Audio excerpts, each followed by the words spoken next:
Welcome to episode 4 of Did You Know with Dr. Raymond Lombard and your host, Wessel Kutsia. Welcome to another one. I hope you enjoyed the previous ones. Doc, how are you doing? I'm doing well, and I must really honestly say I enjoy chatting to you, especially when it gets to the end time. Hey, last week we got excited. I know. I think we went so off track, but in depth, I chatted to someone this week that said they love that we're taking time on every topic, so that's what people are enjoying with this. So we're not going to rush through it. We probably thought we were going to do one episode on just this. Now that was what you initially thought. It never happened that way. We're on part 4 now, so we'll probably do part 5. But I think it's great. I think it's amazing. If you are new to the page today, this might be the first episode you are watching. I want to catch you up a little bit. We have spoken about, are we living in the end days, or do we have biblical evidence that this might be the last generation? So we spoke about the first one was, has the word of God reached all the nations? And we said, Absolutely, it's gone out to all the nations. Has the Jews returned to Israel? 1948, it's done. Done and dusted. Tick it off. That was another biblical evidence that we looked at.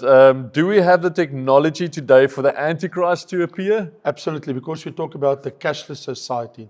In other words, Wessel, we had a chat on, has technology taken us to a place, as we see prophesied in Revelation 13, where the 666 or the name of the Antichrist or the beast can be given to people working on a cashless society, everybody seeing the Antichrist when he appears on television. If you missed that program, please go back there.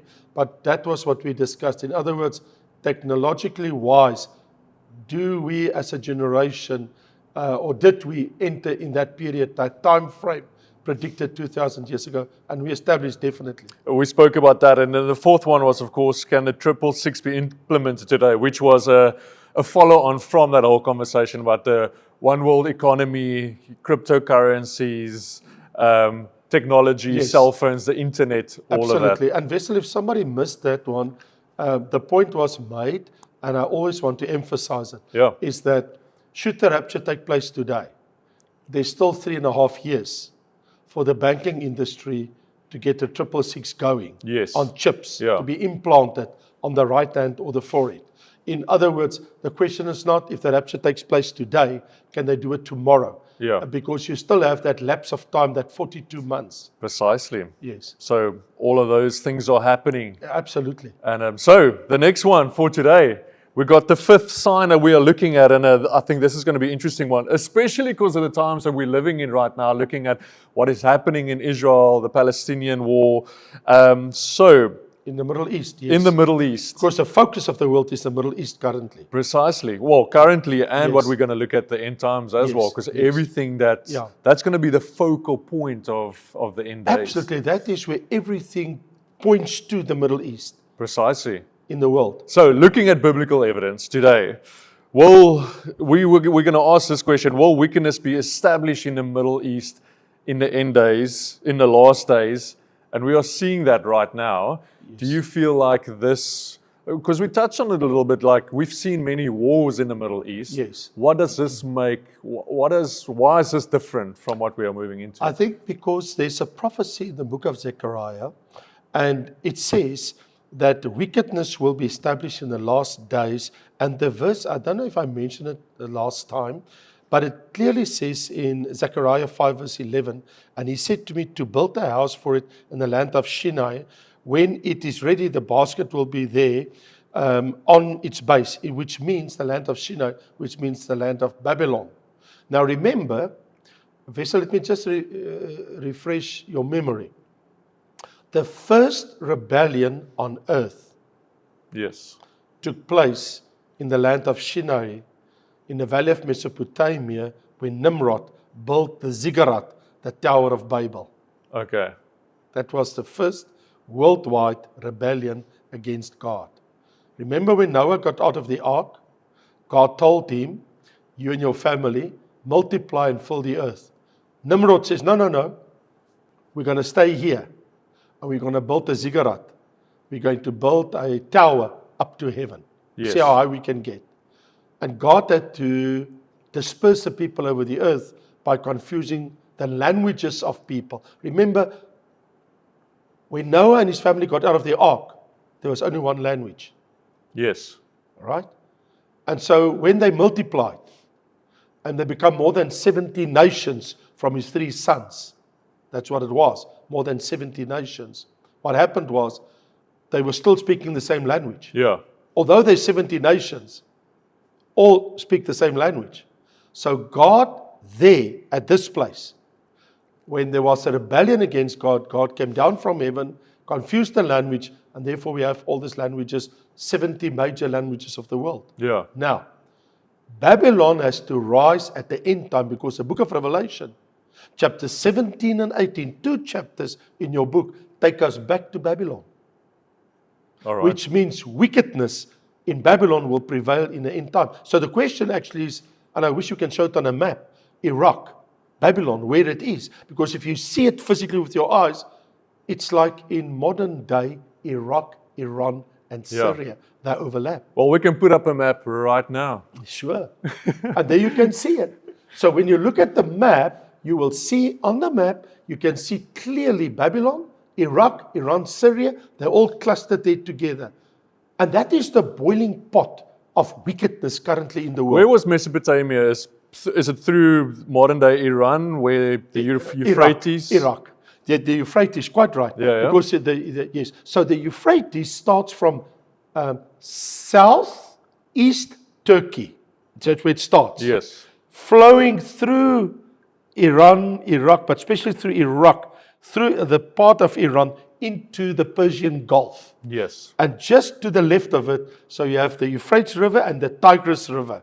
And in that, between them, that valley is called where the Garden of Eden was. So that's where you would have found the Garden of Eden. Was Babylon? That's where Adam and Eve was. Yeah. And that's where Babylon was built by Nimrod. Yeah. First rebellion against God. Now, in the end time, it's repeated. Interesting. Because 2 chapters in your Bible talk about it. So here it says, to build a house for it in the land of Shinar. So if you ask me, but what is so bad about it today? Well, in the vicinity of that, you have Abu Dhabi, Doha, Qatar, Dubai. You have all these nations and these big cities, like for instance, Baghdad, Tehran, Basra, all of them. And wickedness prevails in these cities. Yeah. So in other words, what we can see is that wickedness has been established in the Middle East in the last days. Yeah. Because if you think what happens in Afghanistan, Pakistan, and you see all these nations, all the dead, all the death, Syria. If you think of Dush, if you think of Hezbollah, if you think of Hamas, I mean, Iran, they are Iran's proxies. So all these evil that is poured on the earth from these nations in the Middle East, destruction and death. In other words, if I ask you, where is the most wickedness on the planet currently? And you will go immediately to these areas. Yeah. Where is the most people dying? Where all the suicide, everything that happens where they kill each other. I mean, it's like a fulfilling of Genesis 16, where it says that Ishmael is hand against everyone and everyone's hand against him. That's a prophecy in Genesis 16. In other words, wickedness will prevail in the Middle East in the last days. That is why we see in Revelation 17 and 18, where all the wickedness in the Middle East comes together as an end time fulfillment of what the Bible teaches us. So why does it need to be established? What is the significance of that wickedness around Jerusalem and Israel? Because they will bring all the armies against Israel to kill all the Jews and the Israelites in the last days. Yes. So the Antichrist. So to answer your question, so because of the build-up of all this wickedness, Israel is the focal point, and they want to take Israel out. Yeah. So what happens is, when it gets so bad that nobody has an answer, people are killing each other, Now, let me remind you, Jesus says, you will hear of wars and rumors of wars in the last days. Yes. So the whole time we hear rumors of wars. Yeah. Turkey, Iran, Iraq, Syria, Yemen, Saudi Arabia, all those areas, they're fighting all the It's like time. who's going to join in when? You're always hearing a rumor. Okay, right. is Turkey gonna? Right. Is, Russia is supporting Iran. Yeah. China is supporting Iran. Yeah. Russia is now bedmate with Turkey. And so Israel is being isolated. Yeah. And Lebanon is against Iran, against Israel. So what's happening is, as wickedness prevails and grow, there's a need for peace. It's getting bigger and bigger. Yeah.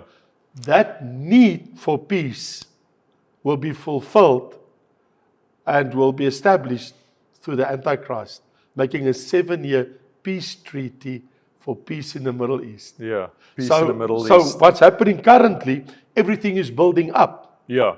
so that everybody starts saying around the world, we need peace there, we need peace there. Yeah. Well, it's interesting because you go the Jews and everyone around it is fighting for 1% of land in that whole area. I don't know what's the percentage, but like To actually be honest, it is 10% of 1%. okay, so it's like the smallest little. So I go, if I was a Jew or Israelite, I'll just be like, let's move to our allies. Let's take a state in America. They are allies. They love the Jews. Like, But that's not Jerusalem to them. well, I'm trying to go like realistically. Yes. Because when the rapture happens, all of their allies will be gone. Every Christian on this earth will be gone, and you are Their sitting. friends is gone. And you're sitting in the middle. I'm just going like, it's not a great idea to move to the middle of where everything's Well, happening. because people are going to persecute them, they're going to flee back to their country. Well, that's the interesting thing because you're going like, realistically, it doesn't make sense, but prophecy is being fulfilled and it's happening. So if the world stand up against Israel, it just chase them back to their country. Yeah. That's what God wants. Because They I will must go go like, back. let's all put money together. Well, let's go buy Mauritius. Yes. Let's go get another country to live in. But remember, they want to build a new temple. Yeah. And the temple can only be in Jerusalem. Yeah. So in other words, in their mind, it's unthinkable. I mean, I know, because you're not a Jewish patriot Israelite, but Yeah. it's in their DNA. Yeah. I mean, that is the country God has promised to them. No, I fully understand it. Yes. I'm just going like, you're seeing all of this fulfilled, and I'm like, and they are moving to the center of wickedness in the Middle East. This, and I understand what Wessel is saying. It's like, why would you go there if you can go? Let's go to Australia, or let's go to a place far away Yeah. from where all the trouble is. The problem is, it's in their DNA. It's their nation, it's their country, it's their city. But the point that Wessel made earlier by saying, that's one of our points, number 5, that we are discussing now, is why, he asked a very valid point, why must wickedness be fulfilled or come to fruition in the last days in the Middle East? Because it was prophesied, number 1. Yeah. Secondly, it will create a vacuum of there's no peace. And someone has to come to the world for that will broke the peace deal. Yes. That person we know from the Bible, Daniel 9 verse 27, will be the Antichrist. Yeah. So in other words, by asking me, why is it happening? There's a few reasons. You have to understand that. 1, there will be a seeking for peace, and peace just flee away all the time, but it creates a sense of we need peace. Yeah. All right. And in that day, someone steps up and says, I will broker it. They That's go. the one thing. The other thing is that one that comes and bring the peace, it will only last for 42 months. Yeah. 1,260 days or 3.5 years. Because in the middle of the 7th year, he will broke the peace treaty.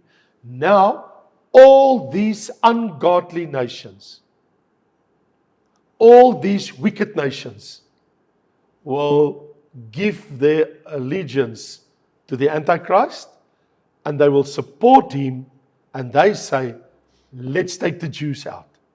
Okay.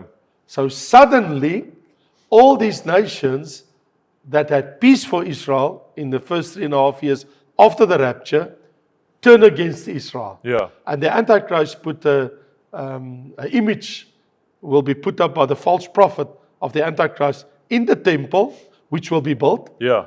And so everybody will turn against them. Southern Europe and many other nations, under the influence of the Antichrist, will come against them. But that's what I go like, you cannot make it up. You cannot make up, like 2,000 years ago, these scriptures were written Yes. to say that there's going to be an antichrist sitting in Jerusalem in the temple, and the Middle East will be the focal point of wickedness. And Yes. and you go like, and 2,000 years later, it's still happening. The prophets, it's just like you cannot make it up. No, sure, exactly. And that vessel is proof that the Bible is truly the Word of God. Yeah. Because it stands on His prophecies. No, it's crazy. And when you look at it now, and if you go now to Revelation chapter 17 and 18, if we would spend some little bit of time there, you will see the godlessness of everything. Because now, yes, two things about Babylon. Because we talk about the sign of Babylon. The sign of Babylon has to do with wickedness. Now, there's a spiritual Babylon and there's a physical Babylon, material Babylon. Spiritual Babylon in the last days. The church is gone. Yes. So what's left? The false church. Okay. And the false church in the kingdom of the Antichrist and in the world is the false church. It's not the true church. The true church is gone with the rapture. Yeah. So in Revelation 17, and if you want to see my book on it, I wrote extensively about it in my book of Revelation, verse by verse. So Revelation 17 explained to us the harlot, the woman that is the harlot, great Babylon. In actual fact, if I read this to you, it will actually be a shock to your system. Listen to this. I would like to read it to you. It says, "So I marveled. I saw the mystery of the woman that sits on the beast." And he says, I was so amazed because when I saw this woman on her forehead, mystery, Babylon the Great, the mother of harlots and the abominations of the earth. Sure. This is the wickedness in the Middle East, the spiritual wickedness, the false church. There's no truth, Yeah. no Jesus Christ. Yeah. And it is called Mystery Babylon the Great, the mother of harlots. The mother of harlots. So it is the center, the spiritual center of wickedness in the world. Without God, the one true God, Sure. will be established worldwide in the kingdom of the Antichrist. But how would that look for the Jews that would stay during the Great Tribulation? How would they know what is the truth when you have all of these things happening around? Because they have their temple, they have their priests, the Cohen. Yeah. So they have their temporal sacrifice. They are so happy. Their Judaism flourish. They bring sacrifices to God. They've got their temple back. There's peace with all the nations around them. Yeah. So they are lured into this. And that's what the Bible says in Ezekiel 38. It says, and every Jew will sit under his palm tree and in his vineyard and under the olive tree, and there will be peace. And everybody will say, peace, peace, peace. This is the first half of The first half. and they will have the two witnesses also witnessing Yes, to the you have world. Elijah and Enoch, and you have the 144,000 from the 12 tribes of Israel preaching to the world. And millions of people are coming in, Revelation 7 from verse 10 and 11. And so, yes, so I mean, although the plagues are there and what's happening in the world, but for Israel, we are in peace in our country. Yeah. Yeah. So it's interesting, would those 144,000 be preaching to Jews that's just Yes. scattered across the world? Yes. You know, like, okay. They will. Okay. And following them, that 144,000, it's incredible to see how many people get saved. Because following them in Revelation chapter 7, we actually physically read, it says, so when you look at it, he says, after these things I looked, and behold, a great multitude, which no one could number, of all nations, tribes, people, and tongues, standing before the throne, before the Lamb. It follows the 144,000. Yeah. So their ministry brings in all these people. Okay, because of course we have Jewish people in Cape Town, Jewish people in New York, in Sydney, wherever, and they would have never gone back to Israel. Let me tell you something. I just got a message this morning of a friend of mine in a church saying, I know some Cohen Jews, and they left back for Israel. I said, yes, because the priest tribe currently is Cohen Jews. Yeah, I heard it today again. sure. He says, I know Cohen Jews in Cape Town that left, they packed up everything and went back to Israel now. Yeah. But it's interesting to go, okay, they still need to actually witness to the Jews that scattered during the first half of the Great Tribulation. Remember, the 144,000 are saved after the rapture. Yes. If they were Christians, they would take part in the rapture. Yes, precisely. Yes. Yeah. So in other words, they will now be Messianic Jews that come to know Jesus. Yeah. And so now they will preach the gospel of Jesus Christ. Although the Jews have their temple, but it's not that so many Jews come to the Lord. You know what is amazing actually, Wessel? The 144,000 is the first fruits of Jesus Christ. The first of many Jews that will be saved in the 7-year tribulation. And all of Israel will be saved the last day of the 7-year tribulation. I said, all of Israel will be saved. I say, all of Israel. Romans chapter 11, verse 26. So Every Jew that lives on earth will that day be saved. Because that's the day when their Messiah, Jesus Christ, appears physically from heaven and they see him with their own eyes. Okay. Even if they live for 7 years through a tribulation, diseases. 2/3 died, Yeah. calling on God, because all these armies, you ask me, what happens with all these people now, the wickedness in the Middle East? Precisely. What happens is, all of them will be ready, because they are so wicked, to follow the Antichrist and his gesture, let's take all of the Jews out. Yeah. And so when they come to do that, you get the Battle of Armageddon. Yeah. And at that moment, Jesus Christ appeared. But by then, 2/3 of all Jews died. Sure. The 144,000 left already 3.5 years ago with their rapture to heaven. They never die. Yeah. They be taken away. Sure. We see in Revelation 14. And the 2 witnesses, they died, Enoch and Moses. Yeah. So who will preach? So you don't have people preaching the gospel in the second half of the 7-year tribulation. Remember what I said. You don't have the 144,000. You don't have the 2 witnesses. They're all gone. Yeah. So for 3.5 years, they are going to go through it all. That's why it's called And the Great, the Great Tribulation. Jesus said no place, no time like that ever since history. Sure. So just to quickly bring it all together, and I think it's your understanding too, wickedness will be established in the Middle East in the last days. Yeah. This is what we see today. We are seeing Every it. day. Yeah. If I ask you, where's the most bombs, the most explosions, the most death today Yeah. in the whole world? Yeah. The most wickedness, it's the Middle East. Yeah. There we see it. Being established. So being that is established. the 5th sign, rebuilding of Babel, wickedness being established in the Middle East. Absolutely. It's written on the walls. We can see it today. It's there. There we go. By That's switching another. on your television, you see it. That's more biblical evidence that we are living in the end days. So So we are that generation, Wessel. we are. We're seeing it all. I'm telling you. We have one more Let's do it next time. for the next episode. So, listen, thanks for joining us at episode 4. I hope you loved it. Once again, you can always share this with your friends. Like and subscribe. The button is right at the bottom here. It always helps us to get the word out to so many people. We do this because we want to bless people with the word of God. Amen. And just use everything Ray has learned in 40 years. And yeah, bring it to you guys. So, hey, thanks for joining us today.